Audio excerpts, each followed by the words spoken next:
नमस्कार दोस्तों, मैं दिलीप कुमार उत्तम।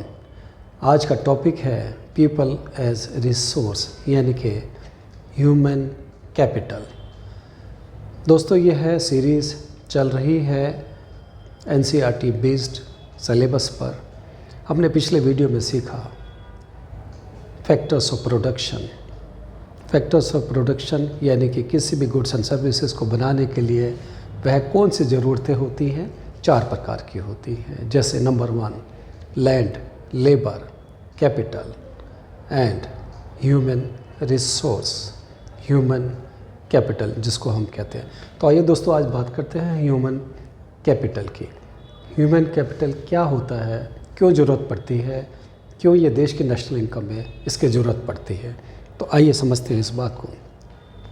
किसी भी देश की पॉपुलेशन उसकी एक एसेट होती है, ना कि उसकी एक लायबिलिटी। एसेट से मतलब यह है अगर ह्यूमन कैपिटल पर इन्वेस्टमेंट की जाए, investment in terms of education, training, medical care, ये सब किया जाए, इस पर ध्यान दिया जाए, तो उनकी कुशलता में, लोगों की कुशलता में ह्यूमन कैपिटल के अंदर बहुत तेज़ी से इजाफा होता है और बहुत तेज़ी से देश की इनकम भी बढ़ती है। ह्यूमन कैपिटल को हम इस रूप में भी समझ सकते हैं, जैसे लोगों को अच्छा नॉलेज होता है, नॉलेजेबल लोग होते हैं, स्किल्ड लोग होते हैं, जिससे वे देश की उत्पादकता में अपना एक अच्छा योगदान दे सके। तो आइए अब ये समझने की कोशिश करते हैं कि नेशनल लेवल पर ह्यूमन कैपिटल किस किस लेवल पर इन्वेस्टमेंट की जा सकती है। नंबर 1 इंडिविजुअल लेवल पर। इंडिविजुअल से अभिप्राय जब हम आम व्यक्ति को भी अगर education, training and medical care दिया जाए तो वह देश की अपनी योग्यता के अनुसार देश की नेशनल इनकम में एक अच्छा योगदान दे सकता है।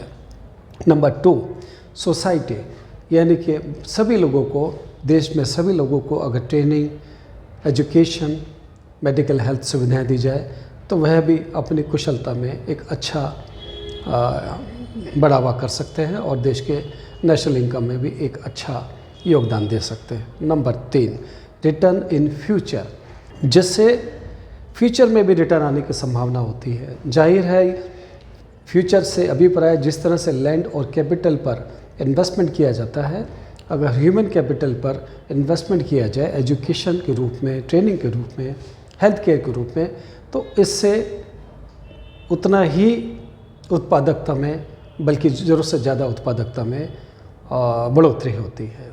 Number 4 efficient use of other resources, यानी कि दूसरे रिसोर्सेज जिसमें लैंड है, जिसमें कैपिटल है, उनके अंदर भी बढ़ोतरी होती है इसके इस्तेमाल से, ह्यूमन कैपिटल में इन्वेस्टमेंट करने से। नंबर 5 प्रोडक्टिव एसेट, यानी कि यह एक बहुत ही अच्छी इन्वेस्टमेंट है, एक गुड इन्वेस्टमेंट है। एक एग्जांपल से हम इसको समझ सकते हैं। जापान एक ऐसी देश है जहां पर नेचुरल रिसोर्सेज बहुत कम है। तो जापान ने अपने देश को डेवलप करने में, एक अच्छा मुकाम पाने में सबसे ज़्यादा इन्वेस्टमेंट किया है, तो वह किया है ह्यूमन कैपिटल पर। ह्यूमन कैपिटल यानी कि नेचुरल रिसोर्सेज नहीं है, और ह्यूमन कैपिटल पर पैसा लगाया है, जिसके वहाँ के लोग कुशल हुए हैं, वो स्किल्ड हुए हैं, उनकी क्षमताओं में इजाफा हुआ है और उनके देश में विकास हुआ है। ये एक बहुत ही अच्छा उदाहरण है ह्यूमन कैपिटल का। दोस्तों अब बात करते हैं इकोनॉमिक एक्टिविटीज़ की, यानी कि आर्थिक गतिविधियाँ। देश के अंदर जो भी इकोनॉमिक एक्टिविटीज़ होती हैं वह कितने सेक्टर्स में होती है, वह कौन से इम्पॉर्टेंट सेक्टर्स हैं। नंबर 1 प्राइमरी सेक्टर, जिसके अंदर एग्रीकल्चर आता है, जिसके अंदर फॉरेस्ट्री आता है, जिसके अंदर एनिमल हस्बेंड्री आता है, फिशिंग आती है, पोल्ट्री आती है, माइनिंग आती है। Number 2 secondary sector. Secondary sector में मैन्युफैक्चरिंग सेक्टर को माना जाता है। नंबर 3 टर्शियरी सेक्टर, जो बहुत अहम भूमिका निभाता है, जैसे trade, transportation, communication, banking system, education, tourism, services, health आदि। ये टर्शरी सेक्टर में आते हैं। तो दोस्तों, अब ये तो है इकोनॉमिक एक्टिविटीज़ की बात। इसके अलावा अगर हम इसको आगे और फर्दर आगे बढ़ते हैं तो देखते हैं कि पार्ट्स ऑफ इकोनॉमिक एक्टिविटीज़ कितनी हैं, यानी कि आर्थिक गतिविधियों के कितने प्रकार हैं, कितने तरह की गतिविधियाँ होती हैं। ये 2 प्रकार की गतिविधियाँ होती हैं। Number 1, market activities. Market activities से मतलब है जब लोग अपना कोई गुड्स एंड सर्विसेज में अपनी कुशलता, अपनी मेहनत उसमें करते हैं तो उनको इसके बदले में पैसा मिलता है, और पैसा मिलने से वह अपना कंजप्शन पे इसका इस्तेमाल करते हैं। नंबर 2, नॉन मार्केट एक्टिविटीज़, यानी कि ये एक्टिविटीज़ में जिसमें लोग सेल्फ कंजप्शन के लिए आर्थिक गतिविधियाँ करते हैं, उस इकोनॉमिक एक्टिविटी में लिप्त रहते हैं, जिससे वे अपना खुद का उपभोग कर सकें, अपनी ज़रूरतें पूरी कर सकें। दोस्तों, अब नेक्स्ट हम बात करते हैं gender based comparison of employment ecosystem की। Gender based comparison of employment ecosystem, यानी कि काफ़ी देखा गया है, काफ़ी लेबर जो हमारे देश में है या किसी भी देश के अंदर है, कई तरह का बहुत बड़ा डिवीज़न देखने को मिलता है, काफ़ी वेरिएशंस देखने को मिलता है। जैसे मैन और वेमेन में, मैन अक्सर देखा गया है कि काफ़ी हाईली पेड होते हैं, काफ़ी कुशल होते हैं, उन्हें एजुकेशन में भी वेमेन के मुकाबले बेहतर सुविधाएं होती हैं, उनका सिक्योरिटी भी बेहतर होता है। तो इस तरह से मैन जो है कामगार और वर्कर्स और एफिशिएंट वर्कर्स के हालात से वीमेन से ज़्यादा आगे देखा गया है। अभी हम बात करते हैं वीमेन की पोजीशन क्या है कंपैरिजन में, in comparison to man. Women में बहुत सारे चैलेंजेस हैं, वीमेन को काम करने में बहुत सारे चैलेंजेस आते हैं, उनसे जुड़ी हुई चीज़ें हैं। जैसे नंबर 1, बहुत उनको एजुकेशन में बहुत अच्छी एजुकेशन नहीं मिल पाती है, ज़्यादातर देखा गया है। लो पेड होती हैं, कम पैसा मिलता है अगर वो काम भी करती हैं। इसके अलावा और भी कई चीज़ें हैं।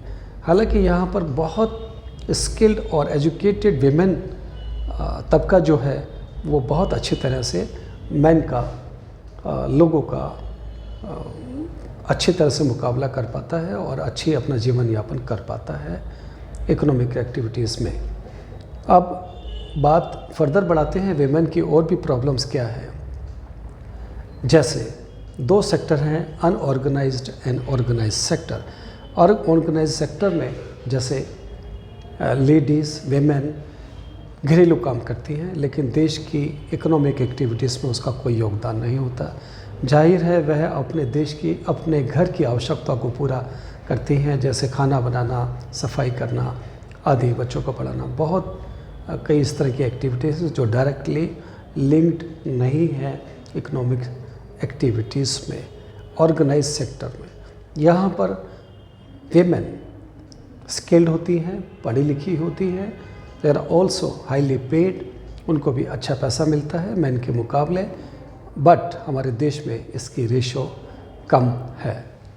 आइए दोस्तों, अब बात करते हैं क्वालिटी ऑफ पॉपुलेशन की। क्वालिटी ऑफ पॉपुलेशन के इंडिकेटर्स हैं लिटरेसी रेट, हेल्थ सिस्टम। किसी भी देश के अंदर लिटरेसी रेट ज़्यादा होगा, हेल्थ सिस्टम अच्छा होगा, तो उस देश में अधिक विकास होगा। नंबर 1, एजुकेशन सिस्टम के अंदर ग्रोथ पाने के लिए हमको बहुत सारी चीज़ें को समझना होगा। जैसे गवर्नमेंट लेवल पर हम बात समझने की कोशिश करते हैं कि गवर्नमेंट इसके लिए क्या करती है और क्या क्या करना चाहिए। हम अपने देश इंडिया की ही बात करते हैं, भारत की बात करते हैं, जिसमें हमने देखा है सरकार ने पिछले कई सालों के अंदर वोकेशनल स्ट्रीम्स, वोकेशनल स्टडीज़ दी गई हैं। इंफॉर्मेशन टेक्नोलॉजी के अंदर बहुत सारे कोर्सेज दिए गए हैं देश के अंदर, और नवोदय विद्यालयों का भी काफ़ी तेज़ी से विकास किया गया है। डिस्ट्रिक्ट लेवल पर काफ़ी पैसा गवर्नमेंट ने अपने कोशिश करके इसमें डाला है, इस सेक्टर में एजुकेशन। प्लस इसके अंदर हमने एक बात और देखी है, मिड डे मील्स भी प्रोवाइड किए गए हैं स्कूल में, ताकि बच्चे स्कूल्स में अटेंडेंस दे सके और रिटेंशन हो सके उनका, ताकि वह स्कूल के अंदर अपना एजुकेशन को ग्रहण कर सके। अब बात करते हैं नंबर 2 की, पॉइंट्स नंबर 2 हेल्थ के। हेल्थ इज़ ऑल्सो बहुत ही अधिक इम्पॉर्टेंट फैक्टर है ह्यूमन कैपिटल का। वो कैसे है? गवर्नमेंट भी इसमें काफ़ी सपोर्ट करती है। तीसरा, यह बहुत अच्छे रिजल्ट्स देता है। जिस तरह से एजुकेशन और हेल्थ मिल करके बहुत अच्छे रिजल्ट्स देती है देश के विकास में, देश की तरक्की में, गुड्स एंड सर्विसेज अच्छी क्वालिटी की बनती है देश में, और ना सिर्फ देश में बल्कि पसंद की जाती है, बल्कि विदेशों में भी इस गुड्स एंड सर्विसेज का काफ़ी इम्पोर्टेंस है। लेकिन साथ साथ हमने देखा है इसके कुछ चैलेंजेस भी हैं।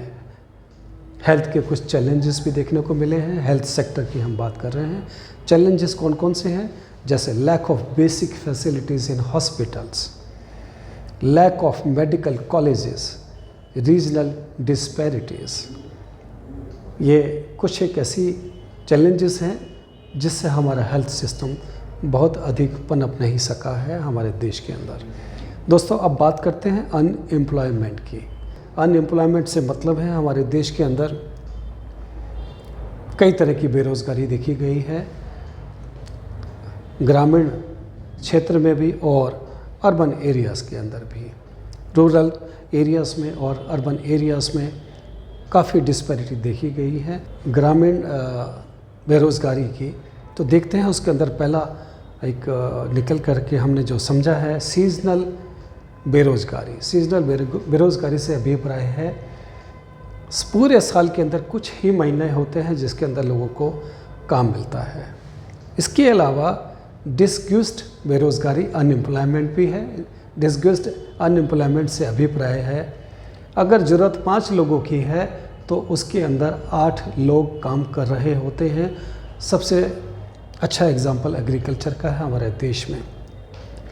5 लोगों की ज़रूरत है और 8 लोग उसमें काम कर रहे हैं, यानी कि 3 लोग एक्स्ट्रा काम कर रहे हैं। 3 लोग देश की अर्थव्यवस्था में अपना कोई योगदान नहीं दे पा रहे। ये भी एक प्रकार की अनएम्प्लॉयमेंट है। Number 3, educational unemployment. Educational unemployment बेरोज़गारी देखने को मिलती है ज़्यादातर अर्बन एरियाज़ में, शहरों के अंदर।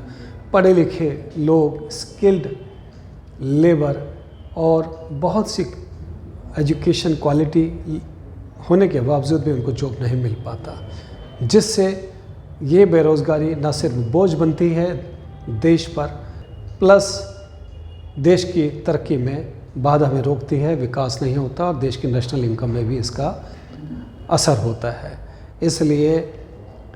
इसलिए बेरोज़गारी एक बहुत बड़ी समस्या है और बेरोज़गारी को भी हमको समझना होगा। धन्यवाद, थैंक यू।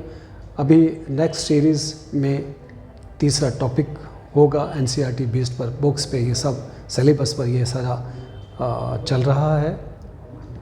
इसको हम आगे बढ़ाएंगे नेक्स्ट वीडियो में। Thank you.